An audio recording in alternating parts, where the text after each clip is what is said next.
এখন আমরা আসলাম spin quantum সংখ্যা, আমাদের 4 নাম্বার কোয়ান্টাম সংখ্যা। আমি অনেক কিছু লিখে ফেলছি বোর্ডে, আসলে আপনারা যাতে সহজভাবে আপনাদের বইয়ের সাথে মিলিয়ে বুঝতে পারেন সেজন্য আমি এত লেখা লিখলাম, নইলে আমি সরাসরি ব্যাখ্যা করতে পারতাম। যাই হোক, আমি ব্যাখ্যা শুরু করি।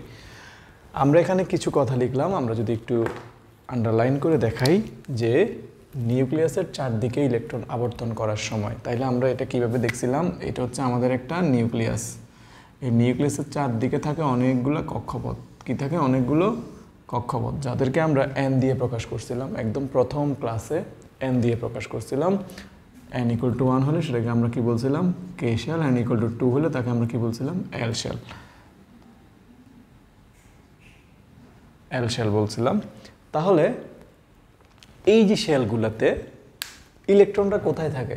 আমরা জানি যে নিউক্লিয়াসে থাকে প্রোটন আর নিউট্রন। আর ইলেকট্রন থাকে কোথায়? ইলেকট্রন থাকে এই যে শক্তি স্তরে। ইলেকট্রন কোথায় থাকে? ইলেকট্রন থাকে শক্তি স্তরগুলোতে। এই যে শক্তি স্তর, এখানে ইলেকট্রন থাকে, এখানে ইলেকট্রন থাকে। এখন ইলেকট্রনগুলো নিউক্লিয়াসের চারদিকে থাকে। এই যে দেখেন, এটা একটা নিউক্লিয়াস হলে নিউক্লিয়াসের চারদিকে এই যে এখানেও ইলেকট্রনগুলো কি থাকতেছে। তাহলে নিউক্লিয়াসের চারদিকে ইলেকট্রনগুলো যখন আবর্তন করে, এই যে নিউক্লিয়াসের চারদিকে ইলেকট্রনগুলো যখন আবর্তন করে, নিউক্লিয়াসের চারদিকে শক্তি স্তরগুলোকে কেন্দ্র করে ইলেকট্রনগুলো ঘুরে। তো এরা যখন ঘুরে তখন এরা নিজ অক্ষর মধ্যে, মানে এরকম ঘুরে যে আমরা ঘুরতেছি না, আমি তো হাঁটতেছি, আবার নিজে নিজে এভাবে ঘুরতেছে, এভাবে ঘুরতেছে, এভাবে ঘুরতেছে। এই যে নিজে ঘুরতেছে, ঘোরার কারণে তার চুম্বকের ন্যায়, ক্ষুদ্র একটি চুম্বকের ন্যায় সে আচরণ করে। মানে সে যে টানা এভাবে ঘুরতেছে লাঠিমের মতো, মানে নিউক্লিয়াসের চারপাশে সে তো ঘুরতেছেই, পাশাপাশি সে নিজে আবার এভাবে ঘুরতেছে। মানে এটা যদি নিউক্লিয়াস হয়, সে এভাবে ঘুরতেছে নিউক্লিয়াসের চারপাশে। দেখেন, এইভাবে ঘুরে ঘুরে ঘুরে ঘুরে ঘুরে, মানে পৃথিবীর গতির মতো সে ঘুরতেছে। তাহলে চুম্বক ক্ষেত্রের ন্যায় আচরণ করবে। তো সে যখন চুম্বক ক্ষেত্রের চারপাশে নিজ অক্ষর বরাবর ঘুরবে, তখন এই ঘূর্ণনের দিক প্রকাশ করার জন্য, মানে সে কোন দিকে ঘুরছে সেটা প্রকাশ করার জন্য আমরা যে কোয়ান্টাম সংখ্যা ব্যবহার করি সেটা হচ্ছে আমাদের স্পিন কোয়ান্টাম সংখ্যা। তাকে আমরা এস দিয়ে প্রকাশ করি। কি দিয়ে প্রকাশ করি? এস দিয়ে প্রকাশ করি। এস দিয়ে প্রকাশ করি।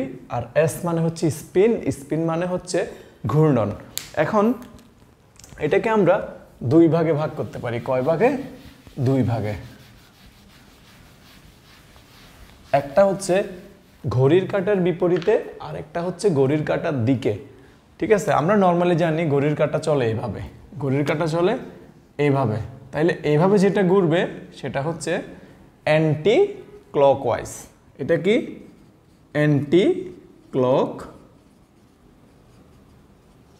অর্থাৎ এটাকে আমরা বলবো ঘড়ির কাঁটার বিপরীত। এখন তাহলে ঘড়ির কাঁটা ঘুরে এভাবে, আর ইলেকট্রন যদি উল্টো দিকে ঘুরে। এখন ঘড়ির কাঁটা যদি এভাবে ঘুরে, এটা হচ্ছে আমরা ওয়াচ, ডাব্লিউ বা ঘড়ি। আর ইলেকট্রনও যদি এইভাবে ঘুরে, তখন আমরা তাকে বলবো ক্লকওয়াইজ বা ঘড়ির কাঁটার দিকে। তাহলে এখানে আমরা দুইটা ঘূর্ণন পাইছি। একটা ইলেকট্রন যদি ঘড়ির কাঁটার বিপরীতে ঘুরে, এটা হচ্ছে আমার ওয়াচ বা ঘড়ি, ইলেকট্রন ঘুরবে উপরের দিকে, তখন এটাকে আমরা বলবো অ্যান্টি ক্লকওয়াইজ ঘোরা বা ঘড়ির কাঁটার বিপরীতে ঘোরা। আর যদি সে ঘড়ির কাঁটা যেদিকে ঘুরতেছে সেও সেদিকে ঘুরে, তাহলে তাকে আমরা বলবো ক্লকওয়াইজ বা ঘড়ির কাঁটার দিকে ঘোরা। আর এই যে এই ঘড়ির কাঁটার দিকে ঘোরা না ঘোরা, এই দুইটা মানকে দুইটা আলাদা সংখ্যা দিয়ে প্রকাশ করা হয়। একটা হচ্ছে +½ আর একটা হচ্ছে -½ অর্থাৎ +½ মানে 1, মানে অর্ধেক, এটা অর্ধেক, এটাও অর্ধেক, দুইটা মিলে হচ্ছে 1। তাহলে একটা অরবিটালে আমরা যদি এখন খেয়াল করি, আমরা একটু আগে দেখছিলাম যে এস অরবিটাল কয়টা ছিল? একটা। তাইলে এই যে এস অরবিটাল কয়টা ছিল? একটা। এখানে যে ইলেকট্রনগুলো থাকবে, এখানে সর্বোচ্চ কয়টা ইলেকট্রন থাকতে পারে? 2টা। তাহলে 2টা ইলেকট্রন থাকলে একজন ইলেকট্রন যদি এভাবে ঘুরে, মানে সে যদি ঘড়ির কাঁটার বিপরীতে ঘুরে, তাহলে এখানে যদি আরেকজন ইলেকট্রন আসে, যদি আসে কেন বললাম? আমরা সেটা ইলেকট্রন বিন্যাসে গিয়ে দেখব। অনেক সময় এখানে একটা থাকে, অনেক সময় 2টা থাকে। তাহলে যদি এখানে আরেকজন আসে, সে অবশ্যই এভাবে বসতে হবে। তাহলে কি হচ্ছে? তাদের টোটাল স্পিন, মানে সে তার পিছনে ঘুরতে থাকতেছে, সে তার পিছনে ঘুরতে এভাবে সে ঘুরতে থাকে। আর আমরা জানি ইলেকট্রনের চার্জ কি? ইলেকট্রনের চার্জ নেগেটিভ, মানে ঋণাত্মক। তাহলে যদি তারা এভাবে ঘুরতো, যে এটা এভাবে আছে, এটাও এভাবে ঘুরতো, এটা পসিবল না। কেননা এটার চার্জও ঋণাত্মক, এটার চার্জও ঋণাত্মক। আর ঋণাত্মক ঋণাত্মক একে অপরকে করত বিকর্ষণ। আপনারা বুঝতে পারছেন? মানে এটা যদি উপরের দিকে ঘুরে, এটা ঘুরতেছে এইভাবে, আর সে ঘুরতেছে এইভাবে। এই কারণে তারা ঘুরেটা কন্টিনিউ রাখতে পারতেছে, এই যে এভাবে ঘুরতেছে। কিন্তু এখানে সে যদি এইভাবে ঘুরে, সে আবার ঘুরতেছে এইভাবে, এটা সম্ভব না। কেননা দুইজনের চার্জ হচ্ছে ঋণাত্মক, আর সমধর্মী চার্জ, মানে 2টা ঋণাত্মক চার্জ একে অপরকে বিকর্ষণ করে তারা ঘুরে যাবে। সো এই কারণে আমরা বলছি এটা সম্ভব না। তাহলে এটাই হচ্ছে আমাদের স্পিন, ঠিক আছে? তাহলে এখানে যে 2টা ইলেকট্রনের ঘূর্ণন আমরা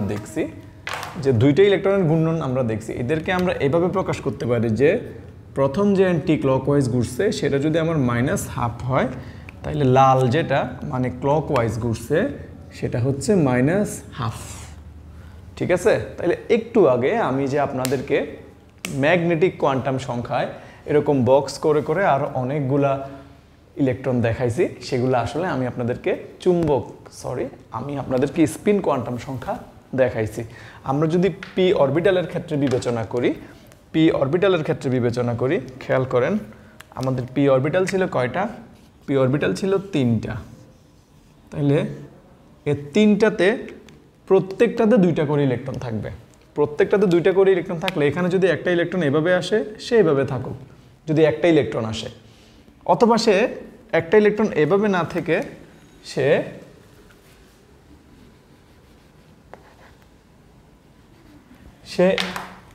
এইভাবেও থাকতে পারে, কোনো সমস্যা নেই। কারণ সে একা থাকলে তাকে কেউ ডিস্টার্ব করছে না, তাইলে সে ডিস্টার্ব ফিলও হবে না। কিন্তু যখন 2জন চলে আসবে, মানে একজন অলরেডি আছে, আরেকজন আসবে, তখন অবশ্যই সে বিপরীত স্পিন হয়ে আসতে হবে। তার মানে তার স্পিন যেহেতু নিচের দিকে, পরের জন আসলে সে উপরের দিকে হবে। তাহলে এই ক্ষেত্রেও আমরা লিখতে পারি যে একজন যদি এভাবে আসে, বাকিজন এভাবে, একজন যদি এভাবে, বাকিজন এভাবে।